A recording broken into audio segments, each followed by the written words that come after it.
time for us to unite as a country, end divisiveness. Because we have work to do, and it's really important work. I want to make sure we knock down all the economic barriers that stand in the way of every person getting ahead and staying ahead. I'm the only candidate who has laid out comprehensive ideas and plans to make sure we invest in our infrastructure and put a lot of people to work, particularly from the trades who can do what needs to be done in America. I want to say a special word of appreciation to all the unions that help to build the middle class, help to build America. I am proud to have the support of so many unions and union members, and I'm thrilled to be here with the plumbers and to have the chance to tell you I'm going to fight for American labor. I'm going to fight for working people. I'm going to fight for good jobs with rising incomes.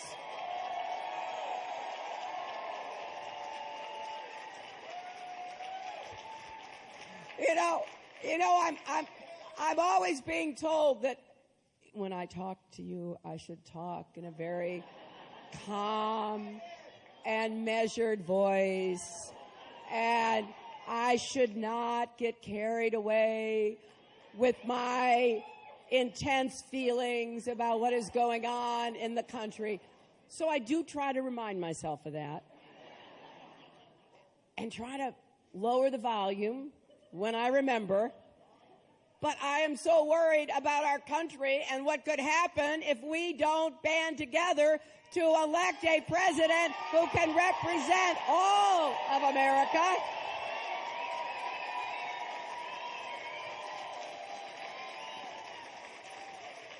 And there's a lot going on that I just disagree with.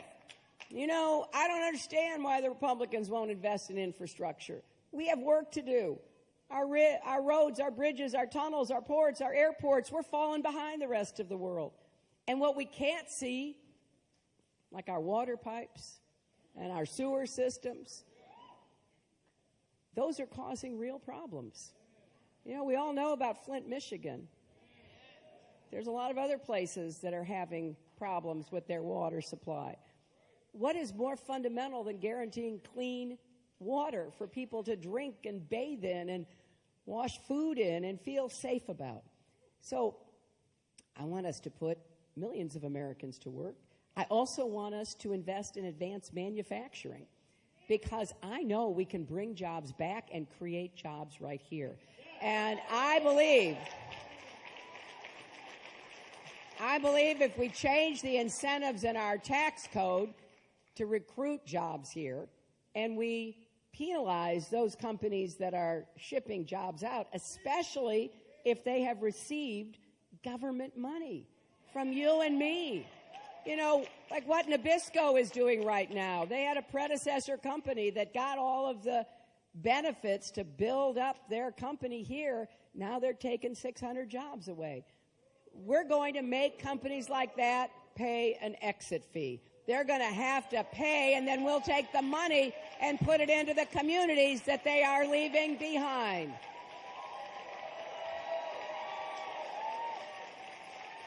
And think about how many jobs there are in fighting climate change and transitioning to clean, renewable energy. There are jobs right now we could put people to work doing. Energy efficiency, you can't export those jobs. They've got to be done in the neighborhoods right here in Chicago and across Illinois. And we've got to do more to help small business. 2/3 of the new jobs will come from small business. And I particularly want to help minority-owned and women-owned small business.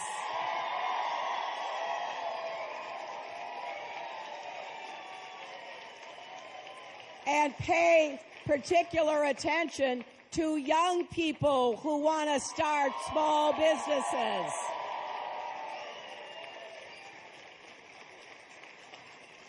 And don't you think it's time we raise the minimum wage and give people a decent standard of living?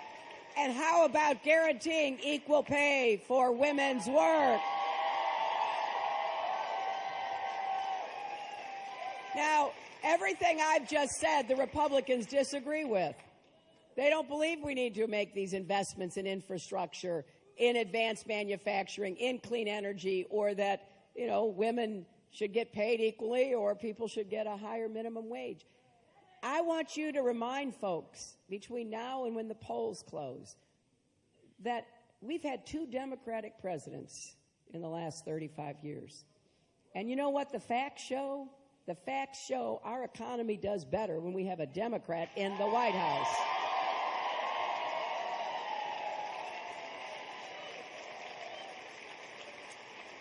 We saw that when my husband was president.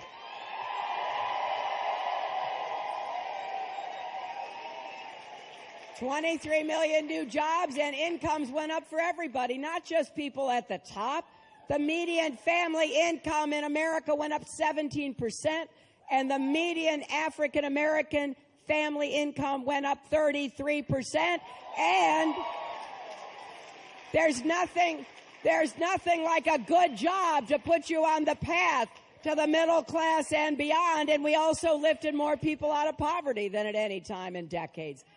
We know this can be done, but we also know what happens when we turn the economy back to the Republicans, because we saw it when George W. Bush came back. It was back to trickle-down economics. It was take your eyes off of the financial markets and the mortgage markets. Just forget about them. And you saw what happened. The worst financial crisis since the Great Depression. And so in came a new, young, dynamic Democratic president, got handed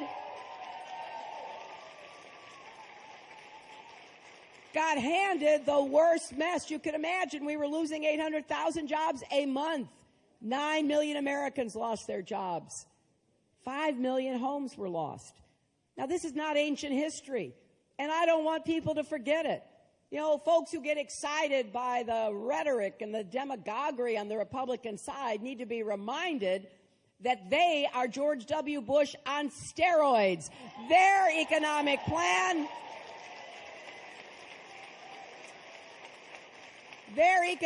plans, each and every one of them, would throw us back into the mess that President Obama was able to dig us out of. And I don't think President Obama gets the credit he deserves for getting us back up on our feet economically.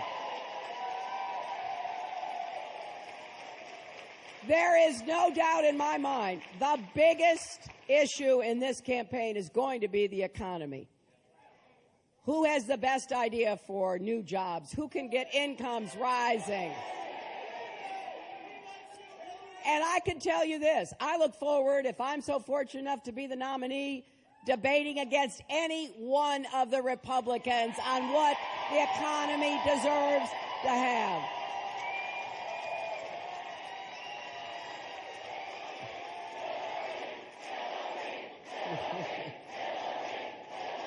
But we've got work to do, because we also have to defend the Affordable Care Act against the Republicans trying to repeal it, my opponent trying to start all over again. No, we're going to get costs down. We're going to tackle prescription drug costs. We're going to make sure everybody has quality, affordable insurance, every single person, every single family in America. And I'm going to fight for the right of every child to have a good teacher in a good school, regardless of the zip code that child lives in. And to get our kids off to a good start, we need early childhood education, universal pre-K, and paid family leave for working families. And I want us to apply some TLC to our schools. Teaching, learning, and community support. It's time we stop all of the arguing and focus on how we support our teachers, give them the tools that they need to do the job that they want to do.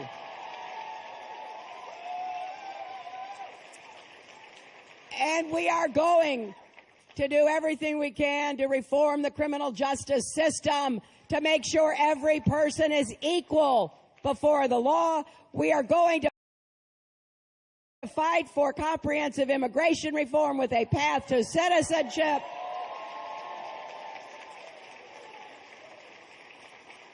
We are going to keep fighting to make sure that women have the right to make their own personal decisions. And to defend Planned Parenthood, defend marriage equality, and end discrimination against the LGBT community. I'm going to fight against all of these efforts to restrict voting rights across America and to overturn Citizens United, one of the worst decisions ever made. But that's why it's so important that we support President Obama and his constitutional right to nominate a Supreme Court justice. Now, we're going down to the last hours of this primary campaign. And, well, I can't do that without all of you. And I was asked on a CNN town hall last night by a gentleman, why I thought I was better positioned to beat Donald Trump. I said, other than being on the right side of all the issues, believing that people who run for president ought to unite our country, not divide our country, being well prepared to take on the not only wrong-headed statements, but the dangerous ones that he has put out that will hurt our country around the world. Because I was Secretary of State, I know what's at stake for American leadership around the world.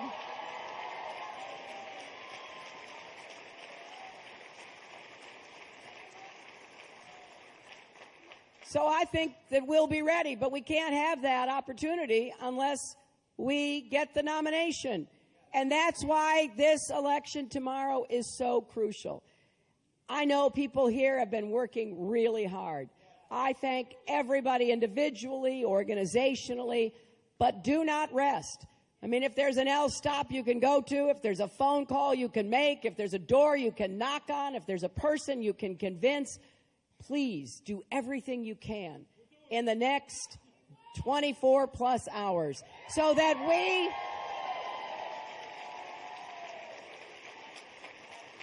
we come out of these elections tomorrow with a wind at our backs, and we have the way forward to be able to start talking about not only unifying the Democratic Party, but unifying our country.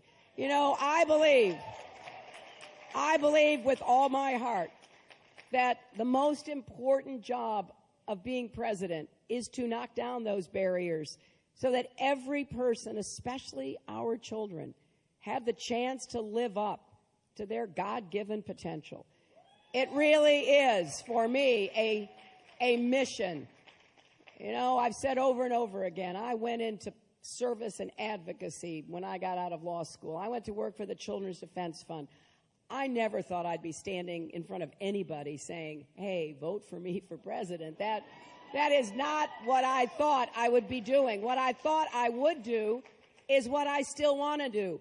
Defend people who need a champion. Stand up for folks who have the odds stacked against them. Make it clear that America works best when we have the opportunity for everybody to be successful.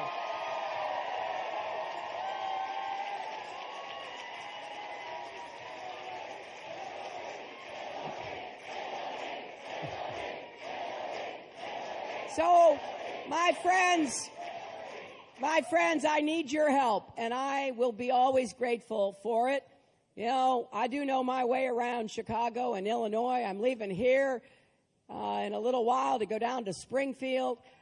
I went there the first time, I think, in 5th grade, as I remember. And I am excited about being a president for everyone in America. Every single person, the struggling, the striving, and the successful. but I will spend most of my time worried about the struggling and the striving, because we've got to rebuild those ladders of opportunity. We've got to protect the right to organize and bargain collectively, because that increases the power and opportunity of people to have a decent standard of life. So I want to end where we started with Lolita. I've spent a lot of time in apprenticeship programs, training programs, and seeing what can be done when people work together.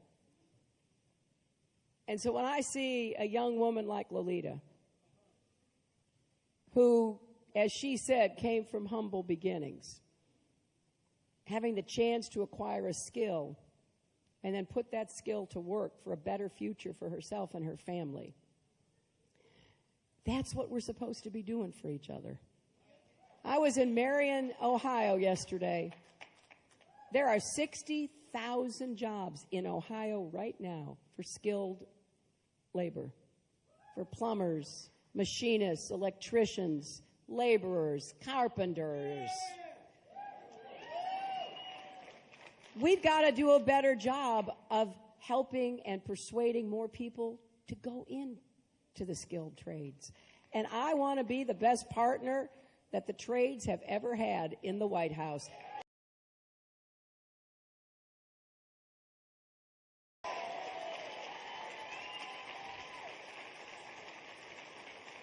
And I want to be the best partner that teachers have ever had. I want to be the best partner that public service workers have ever had. I want to be the best partner that farm workers have ever had. Because I'll tell you, no president can do it all. We got to be honest about that.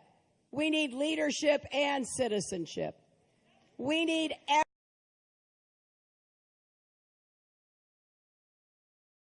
out and help each other. And I don't believe we do that by insulting each other, by dividing us versus them.